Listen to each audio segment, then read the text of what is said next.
ಆದಿಕವಿ ಪಂಪ ಕ್ರಿಸ್ತ ಶಕ 940. ನೇಮಿಚಂದ್ರ ಎಂಬ ಹೆಸರಾದ ಹಳಗನ್ನಡದ ಕವಿ ಹೇಳುತ್ತಾನೆ, ಬೆಲೆಯಿಂದಕ್ಕೂಮೆ ಕೃತಿ ಗಾವಿಲ ಭುವನದ ಭಾಗ್ಯದಿಂದ ಮಕ್ಕುಂ ನೋಳ್ಪಂ ಬೆಲೆ ಕೊಟ್ಟು ತಾರ ಮಧುವಂ ಮಲೆಯ ನಿಲನಂ ಮನೋಜನಂ ಕೌಮುದಿಯಂ. ಅಯ್ಯೋ ಪೆದ್ದ, ಒಳ್ಳೆಯ ಕಾವ್ಯ ದುಡ್ಡು ಕೊಟ್ಟರೆ ಸಿಗುತ್ತದೇನೋ? ಅದು ಲೋಕದ ಭಾಗ್ಯದಿಂದ ಹುಟ್ಟಿ ಬರುವಂಥದ್ದು. ಅಮೃತವನ್ನು, ತಂಗಾಳಿಯನ್ನು, ಕಾಮನನ್ನು, ಬೆಳದಿಂಗಳನ್ನು ಎಲ್ಲಿ ದುಡ್ಡು ಕೊಟ್ಟು ತಾ ನೋಡೋಣ. ಎಷ್ಟು ಅರ್ಥವತ್ತಾದ ಮಾತು! ಶ್ರೇಷ್ಠವಾದ ಕಾವ್ಯ ಒಂದು ನಾಡಿನ ಜನದ ಪುಣ್ಯದಿಂದ ಮಾತ್ರ ಸೃಷ್ಟಿಯಾಗುತ್ತದೆ. ಈ ಮಾತಿಗೆ ಕನ್ನಡದಲ್ಲಿ ಅತ್ಯುತ್ತಮ ನಿದರ್ಶನಗಳೆಂದರೆ ಪಂಪ, ಕುಮಾರವ್ಯಾಸರಂಥ ಕವಿಗಳು. ನಾಗರಾಜ ಎಂಬ ಒಬ್ಬ ಹಳಗನ್ನಡ ಕವಿ 600 ವರ್ಷಗಳ ಹಿಂದೆಯೇ ಒಂದು ಮಾತು ಹೇಳಿದ. ಪಸರಿಪ ಕನ್ನಡ ಕೊಡೆಯನ್ ಒರುವನೆ ಸತ್ಕವಿ ಪಂಪನ ಆವಗಂ ಎಂದು. ವಿಸ್ತಾರವಾಗಿ ಬೆಳೆದಿರುವ ಕನ್ನಡಕ್ಕೆ ಒಡೆಯನೊಬ್ಬನೇ, ಅದು ಸತ್ಕವಿ ಪಂಪ. ಇಂಥ ತುಂಬು ಹೃದಯದ ಪ್ರಶಂಸೆಗೆ 100ಕ್ಕೆ 100 ಅರ್ಹನಾದವನು ಮಹಾಕವಿ ಪಂಪ. ಅವನು ನಮ್ಮ ಆದಿಕವಿ. ಅವನಿಗಿಂತ ಮುಂಚೆಯೇ ಅಸಗ, ಗುಣನಂದಿ, ಗುಣವರ್ಮರಂಥ ಕವಿಗಳು ಆಗಿ ಹೋಗಿದ್ದರೂ ನಿಜ. ಆದರೆ ನಮಗೆ ಅವರ ಕಾವ್ಯ ಸಿಕ್ಕಿಲ್ಲ. ನಮಗೆ ದೊರೆತಿರುವ ಮೊದಲ 2 ಕಾವ್ಯಗಳು, ಅದೂ ಮಹಾಕಾವ್ಯಗಳು ಎಂದರೆ ಪಂಪನವೇ. ಆದ್ದರಿಂದ ಅವನೇ ನಮ್ಮ ಆದಿಕವಿ, ಅಗ್ರಕವಿಯಂತೂ ಖಂಡಿತ ಹೌದು. ಪಂಪ ತನ್ನ ಜೀವನದ ಬಗ್ಗೆ ತಾನೇ ಕೆಲವು ಸಂಗತಿ ತಿಳಿಸಿದ್ದಾನೆ. ಅವನ ಪೂರ್ವಿಕರು ವೆಂಗಿ ಮಂಡಲದ ವೆಂಗಿಪೊಳು ಎಂಬ ಅಗ್ರಹಾರದಲ್ಲಿ ಇದ್ದವರು. ಪಂಪನ ಮುತ್ತಜ್ಜನ ತಂದೆ ಮಾಧವ ಸೋಮಯಾಜಿ ಶ್ರೀವತ್ಸ ಗೋತ್ರದ ಬ್ರಾಹ್ಮಣ. ದೊಡ್ಡ ಯಾಗಗಳನ್ನು ಮಾಡಿ ಮಂತ್ರಸಿದ್ಧಿ ಪಡೆದವನು. ಈತನ ಬಗ್ಗೆ ಪಂಪನಿಗೆ ಬಹಳ ಗೌರವ. ಆದರೆ ಅವನು ವೈದಿಕ ಮತಾನುಸಾರ ಯಜ್ಞಯಾಗಗಳನ್ನು ಮಾಡಿ ಅದರ ಹೊಗೆಯಿಂದ ತನ್ನ ಶುಭ್ರ ಕೀರ್ತಿಗೆ ಕಪ್ಪು ಹೊತ್ತಿಸಿಕೊಂಡ ಎಂದು ಪಂಪ ಹೇಳುತ್ತಾನೆ. ಪಂಪನ ತಂದೆ ಭೀಮಪಯ್ಯ ವೈದಿಕ ಧರ್ಮ ಬಿಟ್ಟು ಜೈನ ಧರ್ಮಕ್ಕೆ ಹೋದ. ಪಂಪನಿಗೆ ತನ್ನ ಬ್ರಾಹ್ಮಣ ಮೂಲದ ಬಗ್ಗೆಯೂ ಹೆಮ್ಮೆ ಇದೆ. ಜಾತಿಯೊಳೆಲ್ಲಂ ಉತ್ತಮದ ಜಾತಿಯ ವಿಪ್ರಕುಲಂಗೆ ನಂಬಲ್ ಏ ಮಾತೋ ಜಿನೇಂದ್ರ ಧರ್ಮಮೇ ವಲಂ ಎನ್ನುತ್ತಾನೆ. ಉತ್ತಮ ಜಾತಿಯಲ್ಲಿ ಬಂದ ವಿಪ್ರನಿಗೆ ನಂಬಲು ಯೋಗ್ಯವಾದ ಧರ್ಮವೆಂದರೆ ಜೈನ ಧರ್ಮವೇ ಎಂದು ಅವನ ಭಾವನೆ. ಪಂಪ ಎಲ್ಲಿ ಹುಟ್ಟಿ ಬೆಳೆದನೋ ತಿಳಿಯದು. ಅವನು ಕವಿಯಾಗಿ ಬೆಳೆದು ಚಾಳುಕ್ಯರಾಜನಾದ ಅರಿಕೇಸರಿಯ ಆಶ್ರಯದಲ್ಲಿ ನಿಂತ. ಅಲ್ಲಿ ತನ್ನ ಪ್ರಸಿದ್ಧ ಕಾವ್ಯಗಳನ್ನು ರಚಿಸಿದ. ವಿಕ್ರಮಾರ್ಜುನ ವಿಜಯ ಬರದ ಮೇಲೆ ಅರಿಕೇಸರಿ ಅವನಿಗೆ ಅಪಾರ ಸಂಪತ್ತನ್ನು, ಧರ್ಮಪುರ ಎಂಬ ಅಗ್ರಹಾರವನ್ನು ಕೊಟ್ಟು ಶಾಸನ ಬರೆಸಿ ಹಾಕಿದ. ಪಂಪನನ್ನು ತನ್ನ ಆಶ್ರಿತನೆಂಬಂತೆ ನೋಡಲಿಲ್ಲ, ಆಪ್ತ ಸ್ನೇಹಿತನೆಂಬಂತೆ ಕಂಡ. ಪಂಪನಿಗೂ ಅರಿಕೇಸರಿಯಲ್ಲಿ ಎಲ್ಲಿಲ್ಲದ ಗೌರವ, ಪ್ರೀತಿ. ಇದಕ್ಕೆ ಪಂಪನ ಕಾವ್ಯದಲ್ಲೇ ಎಷ್ಟೋ ಸೂಚನೆಗಳು ಸಿಗುತ್ತವೆ. ಪಂಪ ಅರಿಕೇಸರಿಯನ್ನು ತನ್ನ ಕಾವ್ಯದಲ್ಲಿ ಅರ್ಜುನನ ಜೊತೆ ಸಮೀಕರಿಸಿ ಅವನ ಹೆಸರು ಚಿರಸ್ಥಾಯಿಯಾಗುವಂತೆ ಮಾಡಿದ. ಅರಿಕೇಸರಿ ಒಬ್ಬ ಸಾಮಾನ್ಯ ಸಾಮಂತ ರಾಜ. ಇತಿಹಾಸ ಅವನನ್ನು ನೆನಪಿಟ್ಟುಕೊಂಡಿಲ್ಲ. ಅರಿಕೇಸರಿಯ ಹೆಸರು ಇಂದಿಗೂ ಉಳಿದಿರುವುದು ಪಂಪನ ಕಾವ್ಯದಲ್ಲಿ ಅವನಿಗೆ ದೊರೆತ ಸ್ಥಾನದಿಂದ. ತಾನು ಹೇಗಿದ್ದನೆಂದು ಪಂಪ ತಾನೇ ಹೇಳಿಕೊಂಡಿರುವ ಪದ್ಯ ಇದು. ಕದಳೀಗರ್ಭಶ್ಯಾಮಂ ಮೃದು ಕುಟಿಲ ಶಿರೋರುಹಂ ಸರೋರುಹವದನಂ ಮೃದು ಮಧ್ಯಮ ತನು ಹಿತಮಿತ ಮೃದುವಚನಂ ಲಲಿತ ಮಧುರ ಸುಂದರ ವೇಷಂ. ಬಾಳೆಯ ದಿಂಡಿನ ಒಳಭಾಗದಂಥ ನಸುಗಪ್ಪು ಬಣ್ಣ ನನ್ನದು. ಮಟ್ಟಸವಾದ ಆಕೃತಿ, ಮೃದುವಾದ ಗುಂಗುರು ಕೂದಲು, ಹಿತಮಿತ ಮೃದುವಾದ ಮಾತು, ಲಲಿತವಾದ ಮಧುರವಾದ ಸುಂದರ ವೇಷ. ಇದು ಪಂಪ ಇದ್ದ ರೀತಿ. ಪಂಪ ರಚಿಸಿದ ಕೃತಿಗಳು 2.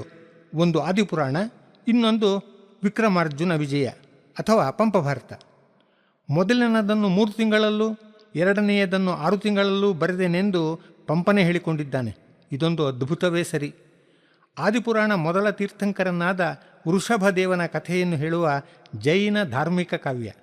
ವಿಕ್ರಮಾರ್ಜುನ ವಿಜಯ ಮನುಷ್ಯರ ರಾಗ, ದ್ವೇಷ, ಸಾಹಸ, ಸೋಲು ಗೆಲುವುಗಳನ್ನು ಹೇಳುವ ಲೌಕಿಕ ಕಾವ್ಯ. ಮಹಾಭಾರತ ಧಾರ್ಮಿಕ ವಸ್ತುವನ್ನು ಒಳಗೊಂಡಿದ್ದರೂ ಆದಿಪುರಾಣ ಒಂದು ಶ್ರೇಷ್ಠ ಕಾವ್ಯವೇ ಆಗಿದೆ. ತೀರ್ಥಂಕರನ ಪೂರ್ವಜನ್ಮಗಳ ಕಥೆ ಹೇಳುವಾಗ ಅವನು ಅನುಭವಿಸಿದ ರಾಗ ಭೋಗಗಳ, ಮಾನವೀಯ ಘಟನೆಗಳ ಸುಂದರ ಚಿತ್ರಣ ಬರುತ್ತದೆ. ತೀರ್ಥಂಕರನು ವಜ್ರಜಂಗನಾಗಿ ಹುಟ್ಟಿದ್ದ ಜನ್ಮದಲ್ಲಿ ಶ್ರೀಮತಿ ಎಂಬ ಚೆಲುವೆಯನ್ನು ಮದುವೆಯಾಗುತ್ತಾನೆ. ಸತಿಪತಿಗಳಿಬ್ಬರೂ ಭೋಗ ಸರೋವರದ ಜೋಡಿ ಹಂಸಗಳಂತೆ ಸಂತಸದಲ್ಲಿ ಬಾಳುತ್ತಾರೆ. ಆದರೆ ಅವರ ಸಾವಿನ ಸನ್ನಿವೇಶ ಮಾತ್ರ ಕರುಳು ಕರಗಿಸುವಂತಿದೆ. ರಾತ್ರಿ ಶಯನಗೃಹದಲ್ಲಿ ಅವರು ಗಾಢ ನಿದ್ರೆಯಲ್ಲಿದ್ದಾರೆ. ಅಲ್ಲಿ ಹಚ್ಚಿಟ್ಟಿದ್ದ ಧೂಪದ ಹೊಗೆ ಶಯ್ಯಾಗೃಹದ ತುಂಬ ದಟ್ಟವಾಗಿ ತುಂಬಿಕೊಳ್ಳುತ್ತದೆ. ಗವಾಕ್ಷಿ ತೆರೆಯಲು ಮರೆತಿದ್ದಾರೆ. ಧೂಪದ ಹೊಗೆಯೇ ಅವರು ಉಸಿರು ಕಟ್ಟಿ ಸಾಯಲು ಕಾರಣವಾಗುತ್ತದೆ. ಕೃಷ್ಣಚಂದನ ಧೂಪದ ಧೂಮ ಕೃಷ್ಣ ಸರ್ಪದಂತೆ ಅವರನ್ನು ಕೊಲ್ಲುತ್ತದೆ. ಗಾಢ ನಿದ್ರೆಯಲ್ಲಿ ಅಪ್ಪಿಕೊಂಡೇ ಕಡೆ ಉಸಿರೆಳೆದ ಅವರನ್ನು ಕವಿ ಆಶ್ಚರ್ಯ ಮೆಚ್ಚುಗೆಗಳಿಂದ ವರ್ಣಿಸುತ್ತಾನೆ. ಬಿಡದೆ ಪೊಗೆ ಸುತ್ತೆ ತೋಳಂ ಸಡಲಿಸದೆ ಆ ಪ್ರಾಣವಲ್ಲಭರ್ ಪ್ರಾಣಮನ್ ಅಂದು ಒಡಗಳೆದರ್ ಓಪರೊಳ್ ಒಡಸಾಯಲ್ ಪಡೆದರ್ ಇನ್ನದೇಂ ಸೈಪೊಳವೆ. ಜೊತೆಯಾಗಿ ಸುಖ ಸಂತೋಷಗಳಿಂದ ಬಾಳಿದ ಆ ಪ್ರಾಣವಲ್ಲಭರು ಜೊತೆಯಾಗಿಯೇ ಕಡೆ ಉಸಿರೆಳೆದರು. ಪ್ರೀತಿಸಿದವರು ಪರಸ್ಪರರ ಅಪ್ಪುಗೆಯಲ್ಲಿ ಕಣ್ಣು ಮುಚ್ಚಿದರು. ಇದಕ್ಕಿಂತ ಮಿಗಿಲಾದದ್ದಿದೆಯೇ ಎಂದು ಕವಿ ಕೇಳುತ್ತಾನೆ. ತನ್ನ ಕೊನೆಯ ಜನ್ಮದಲ್ಲಿ ಪುರುದೇವನಾಗಿ ಜನಿಸಿದ್ದ ವೃಷಭನಾಥ ತೀರ್ಥಂಕರ ವೈರಾಗ್ಯಕ್ಕೆ ತಿರುಗುವ ಸಂದರ್ಭ ತುಂಬ ಚೇತೋಹಾರಿಯಾಗಿದೆ. ಪುರುದೇವ ತನಗಾಗಿ ಸ್ವಯಂ ಇಂದ್ರನೇ ಏರ್ಪಡಿಸಿದ್ದ ಒಂದು ನೃತ್ಯದ ಸಭೆಯಲ್ಲಿ ಕುಳಿತಿದ್ದಾನೆ. ವೇದಿಕೆಯ ಮೇಲೆ ಅಪ್ರತಿಮ ಸುಂದರಿಯಾದ ನೀಲಾಂಜನಿ ಎಂಬ ಅಪ್ಸರೆ ಅದ್ಭುತವಾಗಿ ನರ್ತಿಸುತ್ತಿದ್ದಾಳೆ. ಇಡೀ ಸಭೆ ರೆಪ್ಪೆ ಹೊಡೆಯದೆ ಆ ನೃತ್ಯ ವೈಭವವನ್ನು ನೋಡಿ ಆನಂದಿಸುತ್ತಿದೆ. ಇದ್ದಕ್ಕಿದ್ದಂತೆ ನೀಲಾಂಜನೆಯ ಆಯುಸ್ಸು ತೀರಿ ಅವಳು ಅಲ್ಲೇ ಕರಗಿ ಹೋಗುತ್ತಾಳೆ. ಅವಳು ತೀರಿಕೊಂಡದ್ದು ಯಾರಿಗೂ ತಿಳಿಯದಂತೆ ಇಂದ್ರ ತನ್ನ ಮಾಯೆಯಿಂದ ಅವಳ ಸ್ಥಳದಲ್ಲಿ ಅವಳಂಥದೇ ಇನ್ನೊಂದು ಬಿಂಬವನ್ನು ಕ್ಷಣಾರ್ಧದಲ್ಲೇ ಸೃಷ್ಟಿಸಿ ನೃತ್ಯ ಮುಂದುವರಿಯುವಂತೆ ಮಾಡಿಬಿಡುತ್ತಾನೆ. ಯಾರಿಗೂ ಇದರ ಅರಿವೇ ಆಗುವುದಿಲ್ಲ. ಆದರೆ ಪುರುದೇವನಿಗೆ ಮಾತ್ರ ಇದು ತಿಳಿದು ಹೋಗುತ್ತದೆ. ಎಂಥ ಭೋಗವಿದ್ದರೂ ಬದುಕು ಎಷ್ಟು ಕ್ಷಣಿಕ ಎಂಬ ಖೇದ ಅವನ ಮನಸ್ಸನ್ನು ತೀವ್ರವಾಗಿ ತಟ್ಟಿ ಆ ಗಳಿಗೆಯಲ್ಲೇ ಅವನು ವೈರಾಗ್ಯಕ್ಕೆ ಹೊರಳಿಬಿಡುತ್ತಾನೆ. ಈ ಇಡೀ ಸಂದರ್ಭವನ್ನು ಪಂಪ ನಿರೂಪಿಸಿರುವ ಬಗೆ ಅಸಾಮಾನ್ಯವಾಗಿದೆ. ಈ ಪ್ರಸಂಗ ಆದಿಪುರಾಣದ ಒಂದು ಉತ್ಕೃಷ್ಟ ಭಾಗ. ಪುರುದೇವನ ಮಕ್ಕಳಾದ ಭರತ ಬಾಹುಬಲಿಗಳ ಸಂಘರ್ಷದ ಸನ್ನಿವೇಶ ಅಂಥ ಇನ್ನೊಂದು ರಸೋಜ್ವಲ ಪ್ರಸಂಗ. ಹಿರಿಯವನಾದ ಭರತ ಚಕ್ರವರ್ತಿ ಸರ್ವಶ್ರೇಷ್ಠನೆನಿಸಿಕೊಳ್ಳುವ ಆಸೆಯಿಂದ ತಮ್ಮನ ಮೇಲೆಯೇ ಯುದ್ಧ ಸಾರುತ್ತಾನೆ. ದೃಷ್ಟಿಯುದ್ಧ, ಜಲಯುದ್ಧ, ಮಲ್ಲಯುದ್ಧ ಎಲ್ಲದರಲ್ಲೂ ಅಣ್ಣ ಸೋಲುತ್ತಾನೆ. ಲಜ್ಜಿತನಾದ ಭರತ ಕಡೆಗೆ ಬೆನ್ನು ಬಿದ್ದ ತಮ್ಮನನ್ನೇ ಕೊಲ್ಲಲು ಮಹಾಸ್ತ್ರವಾದ ಚಕ್ರರತ್ನವನ್ನು ಪ್ರಯೋಗಿಸಿ ಬಿಡುತ್ತಾನೆ. ಆದರೆ ಅದು ಬಾಹುಬಲಿಗೆ ಏನೂ ತೊಂದರೆ ಮಾಡದೆ ಅವನಿಗೆ ಪ್ರದಕ್ಷಿಣೆ ಬಂದು ಪಕ್ಕದಲ್ಲಿ ನಿಂತು ಬಿಡುತ್ತದೆ. ಅಣ್ಣನ ಅಕೃತ್ಯದಿಂದ ಬಾಹುಬಲಿ ಚಕಿತನಾಗುತ್ತಾನೆ. ರಾಜ್ಯದ ಆಸೆ ಮನುಷ್ಯನನ್ನು ಎಷ್ಟು ಹೀನನನ್ನಾಗಿ ಮಾಡಿಬಿಡುತ್ತದೆ ಎಂಬ ಅರಿವು ಗಾಢವಾಗಿ ಬಾಧಿಸಿ ವಿರಾಗಿಯಾಗಿ ಬಿಡುತ್ತಾನೆ. ಆಗ ಅವನಾಡುವ ಮಾತು, ತೆಗೆದುಕೊಳ್ಳುವ ನಿರ್ಧಾರ ಎಲ್ಲವನ್ನೂ ಪಂಪ ಅಪ್ರತಿಮವಾಗಿ ನಿರ್ವಹಿಸಿದ್ದಾನೆ. ವಿಕ್ರಮಾರ್ಜುನ ವಿಜಯ ಅಥವಾ ಪಂಪ ಭಾರತ ಪಂಪನ ಎರಡನೆಯ ಕಾವ್ಯ. ಆದಿಪುರಾಣಕ್ಕಿಂತ ಹೆಚ್ಚಿನ ಕಾವ್ಯಸತ್ವ ಇರುವ ಕಾವ್ಯ. ವ್ಯಾಸರ ಮಹಾಭಾರತ ಇದರ ಮೂಲ. ಅದರಲ್ಲಿನ ಯಾವ ಮುಖ್ಯ ಪ್ರಸಂಗವನ್ನು ಕೈಬಿಡದೆ ಸಮಸ್ತ ಭಾರತವನ್ನು ಮೊದಲು ರಸಭರಿತವಾಗಿ ಕನ್ನಡದಲ್ಲಿ ಹೇಳಿದ ಕವಿ ಪಂಪ. ಕವಿ ಇದರ ಮೊದಲಲ್ಲಿ ತನ್ನ ಆಶ್ರಯದಾತನಾದ ಅರಿಕೇಸರಿಯ ಬಗ್ಗೆ, ಅವನ ವಂಶದ ಬಗ್ಗೆ ಹಲವು ಮಾತು ಹೇಳಿದ್ದಾನೆ. ಅವನ ಪ್ರೀತಿಗಾಗಿ ಈ ಕಾವ್ಯ ಬರೆದನೆಂದು ಹೇಳಿದ್ದಾನೆ. ಅವನನ್ನು ಭಾರತದ ಮಹಾವೀರನಾದ ಅರ್ಜುನನ ಪಾತ್ರದ ಜೊತೆ ಹೊಂದಿಸಿ ಬರೆದಿದ್ದಾನೆ. ಇದೆಲ್ಲ ಸ್ವಾಮಿಯ ಮೇಲಿನ ಪ್ರೀತಿಗಾಗಿ. ಪಂಪ ಪ್ರಕೃತಿ ವರ್ಣನೆಯಲ್ಲಿ ಬಹಳ ಚತುರ. ಕಾವ್ಯದ ಆರಂಭದಲ್ಲಿ ಬರುವ ಕುರುಜಾಂಗಣ ಪ್ರದೇಶದ ವರ್ಣನೆಯಲ್ಲಿ ಬರುವ ಪದ್ಯ ಇದು. ಅಲ್ಲಿ ಮಿಡಿದೊಡೆ ತನಿಗರ್ವು ರಸಂ ಬಿಡುವುವು, ಮಿಡಿದೊಡೆ ತನಿಗರ್ವು ರಸಂ ಬಿಡುವುವು, ಬಿರಿದ ಒಂದು ಮುಗುಳ ಕಂಪಿನೊಳೆ ಮೊಗಂಗಿಡುವುವು ತುಂಬಿಗಳು, ಅಳ್ಕಮೆ ಒಡುವುವು ಕುಡಿದೊಂದು ಪಣ್ಣ ರಸದೊಳೆಗಿಳಿಗಳು. ರಸ ತುಂಬಿ ನಿಂತ ಕಬ್ಬಿನ ಜಲ್ಲೆಯನ್ನು ಬೆರಳಿನಿಂದ ಮಿಡಿದರೆ ಸಾಕು, ಚಿಲ್ಲೆಂದು ರಸ ಹೊರಚಿಮ್ಮುತ್ತದೆ. ತುಂಬಿ ಹೂವನ್ನು ಮೂಸುವುದೇ ತಡ, ಅದರ ಸುವಾಸನೆಯನ್ನು ತಾಳಲಾರದೆ ಮುಖಗೆಡುತ್ತದೆ. ಒಂದು ಮಾವಿನ ಹಣ್ಣಿನ ರಸ ಕುಡಿದಷ್ಟಕ್ಕೆ ಗಿಳಿಗಳಿಗೆ ಅಜೀರ್ಣವಾಗಿ ಬಿಡುತ್ತದೆ. ಅಂಥ ಕಬ್ಬು, ಅಂಥ ಮಲ್ಲಿಗೆ, ಅಂಥ ಮಾವು ಅಲ್ಲಿಯ ವನ ಗದ್ದೆಗಳಲ್ಲಿ. ಪಂಪ ಬನವಾಸಿ ದೇಶದಲ್ಲಿ ತನ್ನ ಬಾಲ್ಯವನ್ನು ಕಳೆದಿರಬೇಕು. ಬನವಾಸಿ ನಾಡಿನ ಬಗ್ಗೆ ಅವನಿಗೆ ಎಲ್ಲಿಲ್ಲದ ಮೋಹ. ಒಂದು ಕಡೆ ಅರ್ಜುನನ ಪಾತ್ರದ ಮರೆಗೆ ನಿಂತು ಪಂಪ ಹೇಳುವ ಮಾತು ಇದು. ತೆಂಕಣಗಾಳಿ ಸೋಂಕಿದೊಡಂ, ತೆಂಕಣಗಾಳಿ ಸೋಂಕಿದೊಡಂ, ಒಳ್ನುಡಿ ಕೇಳ್ದೊಡಂ, ಇಂಪನಾಳ್ದ ಗೇಯಂ ಕಿವಿ ಒಕ್ಕೊಡಂ, ಬಿರಿದ ಮಲ್ಲಿಗೆ ಕಂಡೊಡಂ, ಆದ ಕೆಂದಲಂಪಂಗೆ ಎಡೆಗೊಂಡೊಡಂ, ಮಧು ಮಹೋತ್ಸವಂ ಆದೊಡಂ, ಏನನೆಂಬೆನ್ ಆರಂಕುಸಮಿಟ್ಟೊಡಂ, ನೆನವುದೆನ್ನ ಮನಂ ಬನವಾಸಿ ದೇಶಮಂ. ಪಂಪ ಪಂಡಿತನಾದರೂ ಕನ್ನಡ ದೇಸಿಯನ್ನು ಸೊಗಸಾಗಿ ಬಳಸಬಲ್ಲವನು. ಮಾರ್ಗ ದೇಶಗಳ ಸುಂದರ ಸಮನ್ವಯಕ್ಕೆ ಅವನು ಮಾದರಿ ಎಂದರೂ ಸರಿಯೇ. ಒಂದು ಪ್ರಸಂಗವನ್ನು ಎಷ್ಟು ಅಡಕವಾಗಿ ಧ್ವನಿಪೂರ್ಣವಾಗಿ ಅವನು ಹೇಳಬಲ್ಲ ಎನ್ನುವುದಕ್ಕೆ ಪರಾಶರ ಸತ್ಯವತಿಯರ ಮಿಲನದ ಸಂದರ್ಭ ಮತ್ತು ಭಾನುಮತಿ ಕರ್ಣರು ಪಗಡೆಯಾಡಿದ ಸಂದರ್ಭ ಸೊಗಸಾದ ನಿದರ್ಶನಗಳು. ಪಂಪನ ಕಾಲದ ಹಿರಿಯ ಸಾಮಾಜಿಕ ಮೌಲ್ಯಗಳೆಂದರೆ ಸತ್ಯ, ತ್ಯಾಗ ಮತ್ತು ಶೌರ್ಯ. ಹಾಗೆಂದೇ ಅವನಿಗೆ ಭಾರತದ ಉಳಿದೆಲ್ಲ ಪಾತ್ರಗಳಿಗಿಂತ ಕರ್ಣನ ಬಗ್ಗೆ ಎಲ್ಲಿಲ್ಲದ ಅಭಿಮಾನ. ಇಡೀ ಭಾರತದಲ್ಲಿ ನೆನೆವಡೆ ಕರ್ಣನಂ ನೆನೆಯ ಎಂದು ಹೇಳುತ್ತಾನೆ. ಭಾರತದ ವೀರರಸದ ಸನ್ನಿವೇಶಗಳಂತೂ ಅವನಲ್ಲಿ ರೋಮಾಂಚನಗೊಳಿಸುವಂತೆ ನಿರೂಪಿತವಾಗಿದೆ. ಇದು ಅಂಥ ಒಂದು ಸನ್ನಿವೇಶ. ಭಾರತ ಯುದ್ಧ ಇನ್ನೇನು ಆರಂಭವಾಗಲಿದೆ. ದುರ್ಯೋಧನ ಭೀಷ್ಮರಿಗೆ ಕೌರವ ಸೇನಾಧಿಪತ್ಯದ ವೀರಪಟ್ಟ ಕಟ್ಟುತ್ತಾನೆ. ಕರ್ಣನಿಗೆ ಇದನ್ನು ತಾಳಿಕೊಳ್ಳುವುದು ಅಸಾಧ್ಯವಾಗುತ್ತದೆ. ಮೊದಲಿನಿಂದಲೂ ಅವನಿಗೂ ಭೀಷ್ಮರಿಗೂ ಅಷ್ಟಕ್ಕಷ್ಟೇ.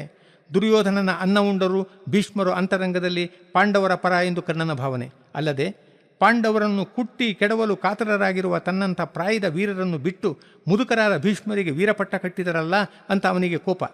ತನ್ನ ಕೋಪವನ್ನು ಕರ್ಣ ದುರ್ಯೋಧನನ ಎದುರಿಗೇ ಕಾರುತ್ತಾನೆ. ಅಲ್ಲ ದುರ್ಯೋಧನ, ಎಲ್ಲ ಬಿಟ್ಟು ಈ ಕಣ್ಗೆಟ್ಟ ಮುದುಕನಿಗೆ ನೀನು ವೀರಪಟ್ಟ ಕಟ್ಟಿದೆಯಲ್ಲ. ಇವರು ಕುಲವೃದ್ಧರು ನಿಜ, ಆದರೆ ಶೌರ್ಯದಿಂದ ಕಾದಬಲ್ಲರೆ? ಇಂಥ ಮುದುಕರನ್ನು ಯುದ್ಧ ಭೂಮಿಗೆ ಕರೆದುಕೊಂಡು ಹೋದರೆ ಶತ್ರು ಸೈನ್ಯವೆಲ್ಲ ನಮ್ಮನ್ನು ಅಪಹಾಸ್ಯ ಮಾಡಿ ನಗುವುದಿಲ್ಲವೇ? ಇವರಿಗೆ ಕಟ್ಟಿದ ಪಟ್ಟದ ಮಾಲೆ ಬರೀ ಹುಲ್ಲಿನ ಹಗ್ಗಕ್ಕೆ ಸಮ.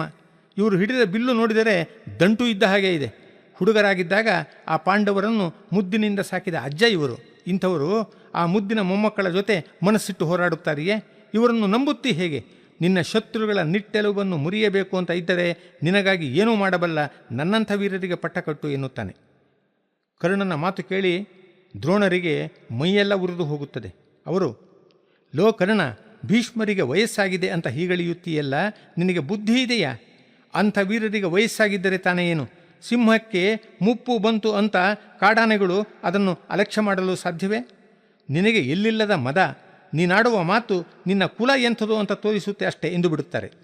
ಕುಲದ ಹೆಸರಲ್ಲಿ ತನ್ನನ್ನು ಜರಿಯುವುದನ್ನು ಕಂಡು ಕರ್ಣನ ಕೋಪ ನೆತ್ತಿಗೇರುತ್ತದೆ.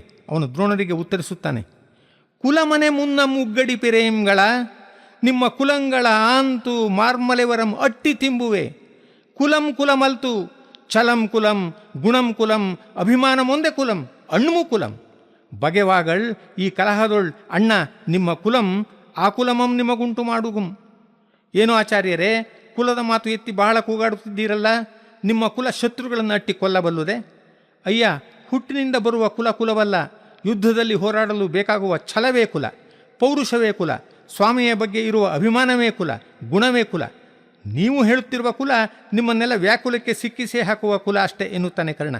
ಎಲ್ಲವನ್ನೂ ಕೇಳುತ್ತಿದ್ದ ಭೀಷ್ಮರು ಶಾಂತರಾಗಿಯೇ ಹೇಳುತ್ತಾರೆ, ಕಲಿತನದ ಉರ್ಕು, ಜೌವನದ ಸೊರ್ಕು, ನಿಜೇಶನ ನಚ್ಚು, ಮಿಕ್ಕ ತೋಳ್ಬಲದ ಪೊಡರ್ಪು. ಕರ್ಣ, ನಿನಗುಳ್ಳನಿತೇನು ಎನಗುಂಟೆ? ಭಾರತಂ ಕಲಹಂ ಇದಿರ್ಚುವಂ ಹರಿಗನ್ ಅಪ್ಪೊಡೆ ಮೊಕ್ಕಳ ಮೇಕ ನೀಂಪಳಂಚಲದ ಪೆಯಣ್ಣ ಸೂಳ್ ಪಡೆಯಲಪ್ಪುದು ಕಾಣ ಮಹಾಜಿರಂಗದೊಳ್. ಅಪ್ಪ ಕರ್ಣ, ನಿನಗಿರುವ ಪೌರುಷ ಪ್ರಾಯ ನನಗಿಲ್ಲ ನಿಜ. ನಾನು ಸೇನಾಧಿಪತಿ ಆಗಲಿಲ್ಲವಲ್ಲ ಅಂತ ನೀನೇನೂ ಕಳವಳ ಪಡಬೇಕಾಗಿಲ್ಲ. ಇದೇನು ಅಂಥಿಂಥ ಯುದ್ಧವಲ್ಲ, ಘೋರವಾದ ಭಾರತ ಯುದ್ಧ. ನಮ್ಮ ಎದುರಾಳಿ ಏನು ಸಾಮಾನ್ಯನಲ್ಲ, ಮಹಾರಥಿ ಅರ್ಜುನ. ಹಾಗಿರುವಾಗ ಎಲ್ಲರಿಗೂ ಇಲ್ಲಿ ವೀರಪಟ್ಟದ ಸರದಿ ಬಂದೇ ಬರುತ್ತದೆ. ಎಲ್ಲರ ಪೌರುಷವೂ ಬಯಲಿಗೆ ಬಂದೇ ತೀರುತ್ತದೆ. ನಾನು ಮುದುಕ ಅಂತ ಅಂದೇ ಎಲ್ಲವೇ? ಈ ಮುದುಕನ ಪೌರುಷ ಸ್ವಲ್ಪ ಕೇಳು.